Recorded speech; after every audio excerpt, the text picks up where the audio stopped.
මේ කොටසත් යයි පුතේ. ඉක්වන්න යන්.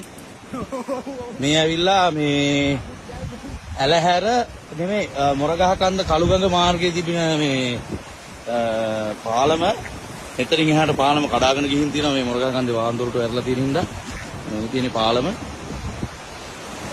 වගේ දෙයක් ඉතින් මීට කලින් දැකලා නැහැ මේ හොඳම කඩාගෙන ගිහින් තියෙන්නේ මේ හොඳම වතුර පාරක් මේ යන්නේ මෙතනින් එහාට මේ අද වැස්සත් එහෙම මේ පාලම මේ කොටසත් ඉතුරු වෙයි කියලා විශ්වාස කරන්න බෑ ඒකට පැත්තේ මිනිස්සු ඉන්නවා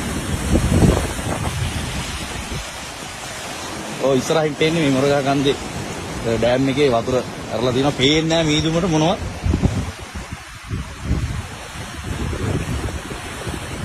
අපි එතෙන්ද ගිහලා බලමු මේ වතුර සේරම ඉතින් ඇලහැර පැත්තෙන් යනවා මේ පල්ලෙහාට ඉතින් මේ විදිහටම ජලස්කන්ධ මේ පල්ලෙහාට ඇදගෙන යනවා ඇනිකට් එකෙන් ඉතින් වතුර බෙදලා ගියාට ඒ යන්නේ ඉතින් ඒ ගම්මාන හරහා යන්නේ ගම්මාන සෑහෙන පිටසක් යට වෙලා තියෙනවා මේ වෙලාවේ මුදා ගැනීම කටයුතු සිද්ධ වෙනවා.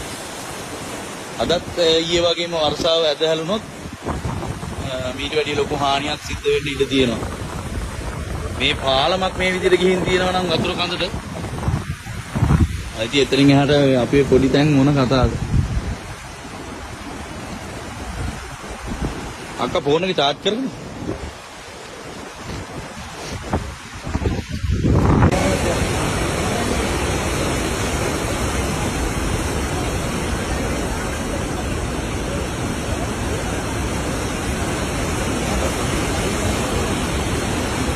මේ ගඟ ඔගේ ගෙවල් එහෙම විනාශයි නේ අර ගම්වල. කඹරෝ එහෙම. ඔව්.